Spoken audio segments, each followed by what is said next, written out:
Next up, we have Purugly. This cross between a tiger cat and a tabby cat first appeared in Generation 4, evolving from the Glameow that was on seemingly every Team Galactic Grunts' team in Diamond, Pearl, and Platinum. Fittingly, Purugly was first encountered as Commander Mars' strongest Pokemon. Purugly doesn't have the cheeriest disposition, but what do you expect? Everyone calls it ugly after all. Maybe if we gave it a nicer name, it'd be nicer itself. One may also recognize it from memes where it pointed out that the Laddie twins are faster than a jet plane, and Purugly is faster than the Laddie twins. Today we'll see if Purugly was able to take this rage from constant degradation and channel it into some sort of competitive success. And so, we ask, how good was Purugly actually?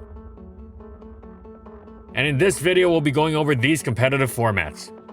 We're busting out an old classic for this video because nothing sums the situation up better. Unfortunately, Purugly's debut generation was nearly a complete flop. Looking at its stats, this shouldn't be a surprise. It has an excellent speed stat, but everything else is downright terrible. Even its next best trait, its attack, is average at best, even all the way down in NU, and that's being generous. Furthermore, it couldn't hope to compete with Taurus's all-around excellence, which made it the best normal type in the tier and one of the metagame's premier Pokemon, period. Sure, Purugly had 2 extra base speed on it, and some cool tricks like Fake Out, U-Turn, Sucker Punch, and Taunt, which could theoretically let it play like a sort of UU Ambipom, and it even packed Hypnosis if its user was feeling risky, which if you were using Purugly, you definitely were. However, in practice, that wasn't nearly enough. Well, what about using Purugly's excellent speed and vast supporting move pool as a weather setter on sunny day teams? Well, that wasn't a bad idea, except Purugly was completely outdone in this role by Persian, who packed an effectively identical move pool, but also came with a superior speed stat. Persian also packed Switcheroo, which would ruin an opposing bulky wall by unleashing a choice item onto it. Purugly could only dream of this. Purugly's one saving grace was its thick fat ability, which blessed it with fire and ice resistances,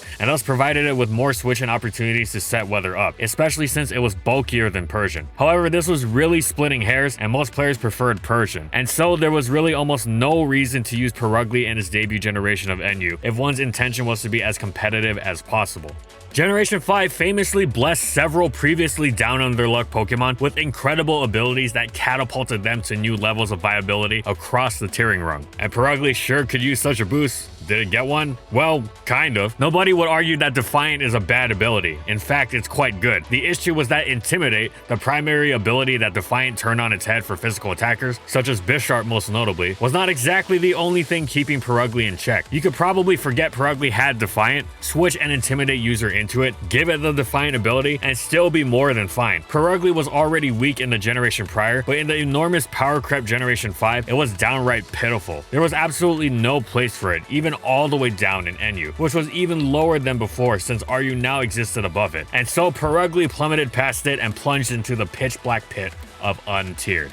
Generation 6 came around, and at long last, Purugly found a niche for itself. There was a new lowest tier, PU, with a significantly lower power level than even NU. The fog had been buffed to remove entry hazards, but it also retained its previous effect of lowering evasion, meaning it would activate Defiant and thus give a +2 attack boost. Finally, Purugly gained a new offensive tool, rare offensive normal types in the form of a newly buffed knockoff, both in terms of damage and in how it was no longer resisted by steel. One might consider the famous quote by Kronk, because oh yeah, it was all coming together. Sadly, Purugly was still heavily flawed. Its frailty meant that it didn't exactly switch into the fog users it wanted to punish with impunity, such as Swanna. It risked heavy damage or even a KO by doing so, an issue further exacerbated by the life orb recoil Purugly suffered whenever it wanted to attack. Purugly really needed that boost too. Its low attack, even by PU standards, meant it was tough for it to make things happen without a boost. Furthermore, even if Purugly did safely accrue the boost it was aiming for, it still struggled with common physical walls, Golem and Probopass. It knocked off their leftovers, which was definitely nice, but not exactly the devastation one would hope to wreak with their powered up physical attacker. All these flaws were especially glaring when considering that one of the 2 best Pokemon in the tier was Stoutland, another normal type physical attacker whose slot Purugly was competing for. To make matters worse, there was another Defiant user in the tier, Pawniard, who in addition to being offensively threatening, packed actually useful defensive typing and thanks to Eviolite, bulk. Sadly, these flaws too came together and ensured that Purugly's place in the tier was specialized rather than a staple. Make no mistake though, Purugly's place in the tier was genuine, and it was fully capable of unleashing havoc on opposing teams. As obnoxious as the roadblocks of Golem and Probopass were, A, they weren't immovable, especially when they were often tasked with handling other Pokemon on Purugly's team as well. B, Purugly functioned well on spike stacking teams to punish opposing attempts to alleviate Spike's pressure through the fog, forcing them in the difficult position of either defogging Spikes away and giving Purugly a boost or continuing to deal with Spikes. Those same Spikes wore Golem and Probopass down surprisingly quickly. And C, not every team had Golem or Probopass. Many teams used Mawile as their physical wall, and Purugly loved that. It punished the use of Mawile as a physical wall because Mawile's ability was Intimidate, which meant even Purugly's resisted +1 return would be hitting quite hard. But if Purugly had gotten a Defiant boost beforehand, it jumped to +3 and return would cleanly to KO even a full health Mawile through leftovers. Thus, with a good supporting cast and solid play, Purugly could and did rip through plenty of teams. Another significant advantage Purugly boasted over Stoutland and Pawniard was just how much faster it was. Pawniard was slow, but Stoutland's base 80 was decent. However, Purugly sped past nearly the entire tier, including past several Pokemon usually used to keep Stout in check. Pokemon like Leafeon, Non-Scarf, Rotom Frost, and Mr. Mime, another normal type competitor in Dojiro, Articuno, pretty much everything unboosted short of Floatzel, which of course Purugly severely threatened with a boosted Sucker Punch, just like it did against the tier's Choice Scarfers. Since Purugly was immensely difficult to wall and immensely difficult to revenge kill, it could get out of hand quite quickly. Purugly's value wasn't just limited to how much damage it could wreak on its own either. If it could sacrifice itself on a key to ensure that Spikes would remain on the field, since the opponent wouldn't be able to afford giving it a +2 attack, that was often a worthwhile trade given how powerful a force they were against such an enormous portion of the tier. It helped create win-win scenarios for its user. Now, for all this potential, Purugly was still niche. Its upside was enormous, but it took much support to unlock this upside, and it was difficult to slot on teams as a result. This wound up in Purugly's usage, being low enough to qualify it for untiered. However, this was one of the rare exceptions where this tiering status did not tell the whole story. Anyone who played PU knew, respected, and feared the terror Purugly could wreak. And so for the first time, Purugly was legitimately viable and a genuine part of the tier.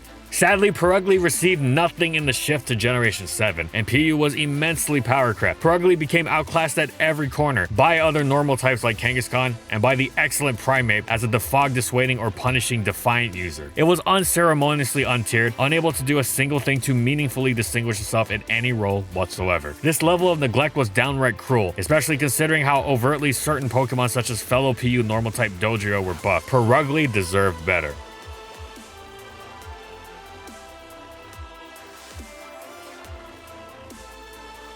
And that's it. So how good was Purugly actually? Well, for all the unique potential afforded by its superb base 112 speed, it was horribly let down by the rest of its stat spread, and a few cool moves weren't enough to make up for it, especially since it was plagued by the issues many normal types face. No resist, limited coverage. It did have its moment to shine in ORAS PU, where everything came together for it to function as a uniquely dangerous defog punisher and offensive threat. However, this was almost instantly ripped away as Generation 7 rolled around, bringing expected power creep and giving Purugly nothing with which it could keep up. Purugly should have gotten some sort of bigger boost by now, so here's hoping it'll get its due in the future. Thanks for watching, everyone, and as always, if you liked the video and you want to see more, be sure to subscribe to False Swipe Gaming for more weekly Pokemon content, and in the comments, I want to know, what do you think about competitive Purugly? How would you buff it because it desperately needs it? Whatever it is, let me know in the comments. Also, thank you so much to our patrons for continued support of our videos, and thank you to everyone else watching as well.